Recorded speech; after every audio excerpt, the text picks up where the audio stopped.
അമ്മ മാതാവിനും ഈശോയ്ക്കും 1000 നന്ദി. എൻ്റെ പേര് ചഞ്ചൽ. ഞാൻ വരുന്നത് ഭരണങ്ങാനത്തു നിന്നാണ്.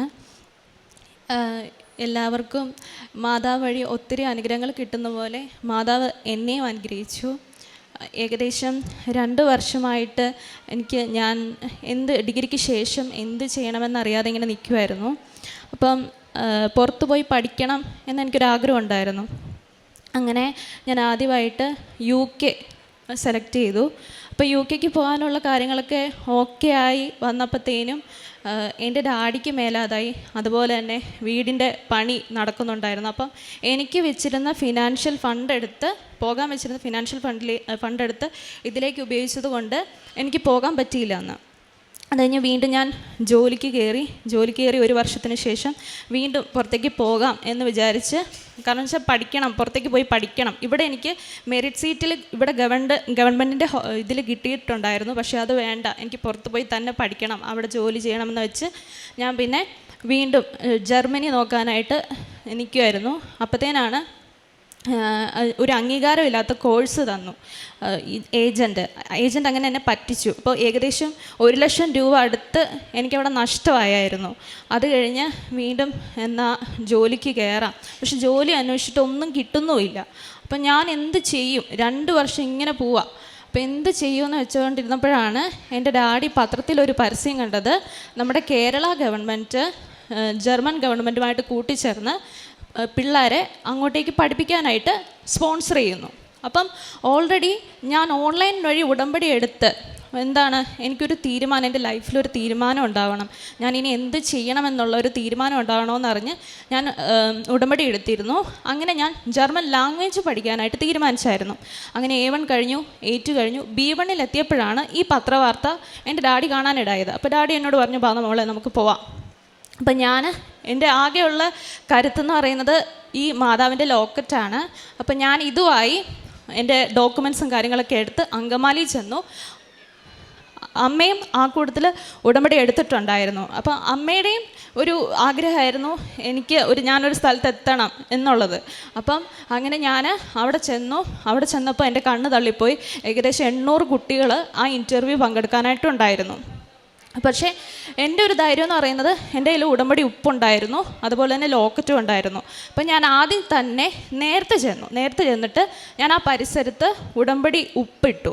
എന്നിട്ട് നമുക്ക് IELTS പോലെ തന്നെ ലിസണിങ്, റീഡിങ്, റൈറ്റിങ് ഇങ്ങനത്തെ എക്സാം ഉണ്ടായിരുന്നു. ആ എക്സാം ഞാൻ ആ 800 പിള്ളേരിൽ നിന്ന് ആകെ 50 വേക്കൻസിയാണ് അവിടെ ഉള്ളത്. അത് 800 പേരിൽ നിന്ന് 300 പേരായിട്ട് അതിൽ ഞാൻ സെലക്റ്റായി. അത് കഴിഞ്ഞ് വീണ്ടും അവർ ഇൻ്റർവ്യൂ വെച്ച്, അതായത് അടുത്ത സെക്ഷൻ ഇൻ്റർവ്യൂ.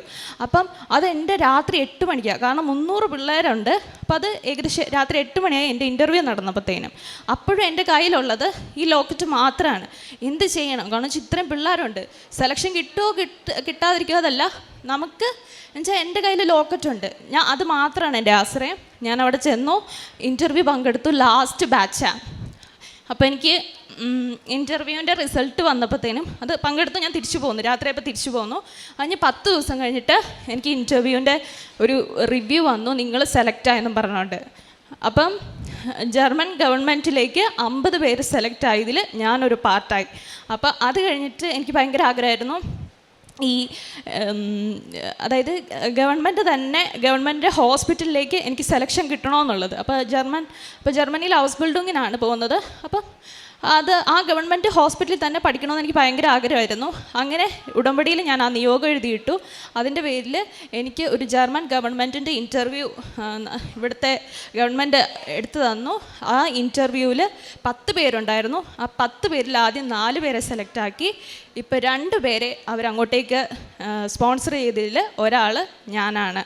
ഇപ്പോൾ എനിക്ക് ഇതുവരെ ഒരു പൈസയും ചിലവായിട്ടില്ല, മൊത്തം ഗവൺമെൻറ്റാണ് നോക്കിയിരിക്കുന്നത്. അത് അമ്മ മാതാവിൻ്റെ ഒറ്റ അനുഗ്രഹം കൊണ്ട് മാത്രമാണ്. പിന്നെ ജർമ്മൻ വിസയ്ക്ക് ഷെങ്കൻ വിസ കിട്ടാനായിട്ട് ഏകദേശം 2 ആഴ്ച മുതൽ 3 ആഴ്ച വരെ സമയം കിട്ടും. പക്ഷേ എനിക്ക് 3 ദിവസം കൊണ്ട് എനിക്ക് വിസ കിട്ടി. ഈ മാർച്ച് 5-ന് ഞാൻ അങ്ങോട്ടേക്ക് പോവുകയാണ്, ജർമ്മനിക്ക്. എൻ്റെ ആത്മീയ ജീവിതം പറയാനാണെങ്കിൽ ഞാൻ ഫുഡ്, അതുപോലെ തന്നെ വസ്ത്രം, ഞങ്ങൾ ഒന്നിച്ചാണ്, അമ്മയും ഞാനും കൂടെ ഒന്നിച്ച് ഫുഡ് കൊടുക്കുമായിരുന്നു. അതുപോലെ തന്നെ രോഗികളെ സന്ദർശിക്കുമായിരുന്നു.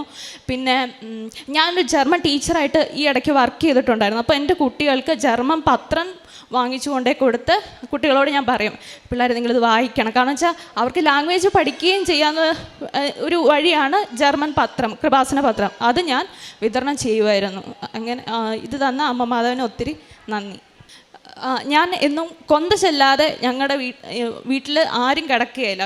എന്നും കൊന്ത ചെല്ലും, പള്ളിയിൽ പോകും. പിന്നെ അതുപോലെ തന്നെ പാവങ്ങൾക്ക് സഹായിക്കും. പരമാവധി പേഴ്സണലായിട്ടുള്ള പ്രെയർ ഏകദേശം 10 മിനിറ്റ് കുറഞ്ഞത് ഞാൻ പ്രാർത്ഥിക്കും. പിന്നെ ബൈബിള് വായിക്കും സ്ഥിരമായിട്ട്. ഈശോയ്ക്കും പരിശുദ്ധ അമ്മയ്ക്കും 1000 നന്ദി. എൻ്റെ ഇത് 2ാമത്തെ സാക്ഷ്യമാണ്. ഞാൻ 2019 ഉടമ്പടി എടുത്തത്. എനിക്ക് ആദ്യമായി അനുഗ്രഹം കിട്ടിയത്, എനിക്ക് വീടില്ലാതിരുന്ന് മറ്റുള്ളവരുടെ സഹായത്താൽ എനിക്കൊരു വീടുണ്ടാക്കാൻ സാധിച്ചു എന്നതായിരുന്നു. 23 വർഷമായിട്ട് എനിക്ക് വീടില്ലാതിരുന്ന് ഞാൻ വാടക വീട്ടിലായിരുന്നു. എനിക്ക് അത് കഴിഞ്ഞ് എല്ലാവരുടെയും സഹായം കൊണ്ട് എനിക്ക് വീട് വെക്കാൻ സാധിച്ചു. ഞങ്ങളിപ്പോൾ ആ വീട്ടിലാണ് താമസിക്കുന്നത്. അത് കഴിഞ്ഞ് എനിക്ക് വരുമാന മാർഗ്ഗമൊന്നുമില്ലായിരുന്നു. എൻ്റെ ഹസ്ബൻഡിന് ഹാർട്ടിന് അസുഖമായിട്ട് സൗദിയിലായിരുന്നു. അവിടെ വെച്ച് ഹാർട്ടിന് അസുഖമായിട്ട് തിരിച്ചു വന്നതാണ്. അത് കഴിഞ്ഞ് ഹാർട്ടിന് അസുഖമായിട്ട് തിരിച്ചു വന്നു കഴിഞ്ഞപ്പോൾ ഞങ്ങൾക്ക് വരുമാന മാർഗ്ഗമൊന്നുമില്ല. ഹസ്ബൻഡ് ഒരു കടയിൽ ജോലിക്ക് പോയി. അവിടുന്ന് കിട്ടുന്നത് ഒരു 500 രൂപയായിരുന്നു. പുള്ളിയുടെ ചിലവെല്ലാം കഴിഞ്ഞിട്ട് ഞങ്ങൾക്ക് 300 രൂപയാണ് മിച്ചം കിട്ടുന്നത്.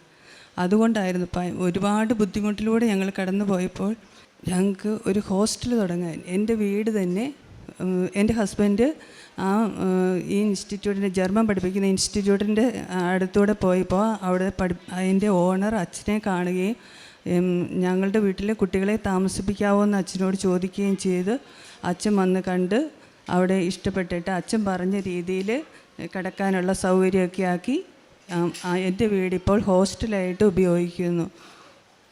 ഇപ്പോൾ അതിൻ്റെ വരുമാനം വർദ്ധിച്ചു.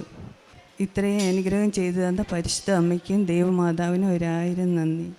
പ്രഭാഷകൻ്റെ പുസ്തകം 2-ാം അധ്യായം 4 മുതലുള്ള തിരുവചനങ്ങൾ അരുളി ചെയ്യുന്നു. വരുന്ന ദുരിതങ്ങളെല്ലാം സ്വീകരിക്കുക, ഞെരുക്കുന്ന ദൗർഭാഗ്യങ്ങളിൽ ശാന്തത കൈവിടിയരുത്. എന്തെന്നാൽ സ്വർണം അഗ്നിയിൽ ശുദ്ധീകരിക്കപ്പെടുന്നു, സഹനത്തിൻ്റെ ചൂളയിൽ കർത്താവിന് സ്വീകാര്യരായ മനുഷ്യരും. തൻ്റെ പഠനത്തിൻ്റെ കാര്യവും തനിക്ക് ജർമ്മനിക്ക് പോകുന്നതിനുള്ള കാര്യങ്ങളൊക്കെ എങ്ങനെയാണ് ക്ലിയറായത്? 800 പേരിൽ നിന്ന് 300 പേര്, 300-ൽ നിന്ന് 50 പേര്, 50-ൽ നിന്ന് 50 പേരിൽ ഒരാളായിട്ട് തിരഞ്ഞെടുക്കപ്പെടുന്നു. പിന്നീട് ഒരു ഗവൺമെൻറ് ഹോസ്പിറ്റലിൽ തന്നെ തനിക്ക് പോകാൻ സാധിക്കണം എന്നുള്ളതൊക്കെ തൻ്റെ നിയോഗമായിട്ട് ഉടമ്പടിയിൽ വെച്ച് ഈ മകൾ പ്രാർത്ഥിക്കുമ്പോൾ എങ്ങനെയാണ് ചഞ്ചൽ മരിയ ബെന്നിക്ക് അതൊക്കെ പരിശുദ്ധ അമ്മയുടെ മധ്യസ്ഥതയിൽ തന്നെ തനിക്ക് കിട്ടിയ കൃപകളായിട്ട് ഈ മകൾ ഇന്നിവിടെ പറയുന്ന ഒരു സാഹചര്യത്തിലേക്ക് അമ്മ ഈ മകളെ എത്തിക്കുന്നത്. It is not by merit but by grace.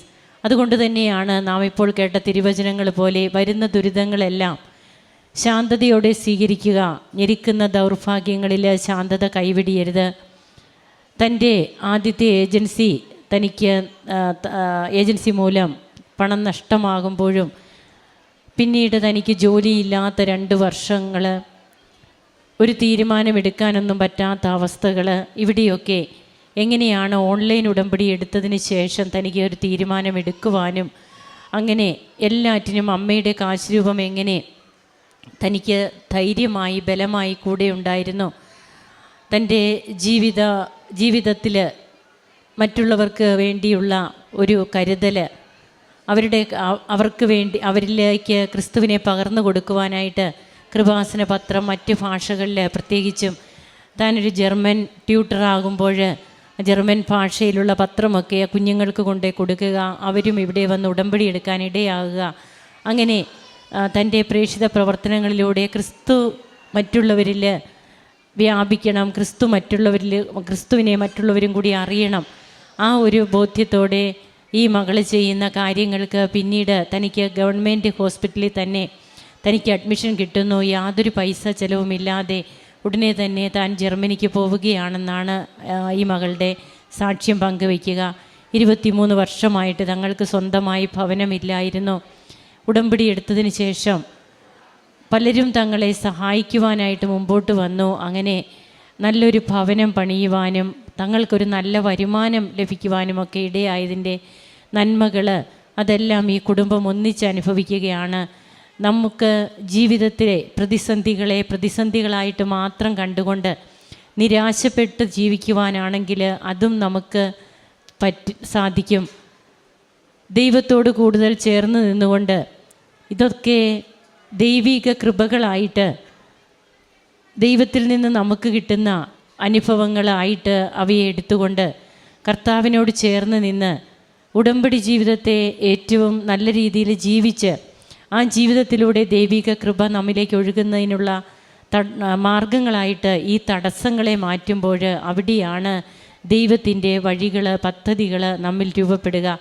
ഈ കുടുംബത്തെ സമർപ്പിച്ച് ഇവർക്ക് ലഭിച്ച എല്ലാ നന്മകൾക്കും കരങ്ങളടിച്ച് നമുക്ക് ദൈവത്തെ മഹത്വപ്പെടുത്താം. ഈശോയെ നന്ദി, ഈശോയെ സ്തുതി, ഈശോയെ ആരാധന. അത്യപൂർവ ദൈവാനുഭവങ്ങൾ ഇനി നിങ്ങൾക്കും സ്വന്തം. ഈ യൂട്യൂബ് ചാനൽ ഇതുവരെ സബ്സ്ക്രൈബ് ചെയ്തിട്ടില്ലെങ്കിൽ ഇപ്പോൾ തന്നെ സബ്സ്ക്രൈബ് ചെയ്യുക.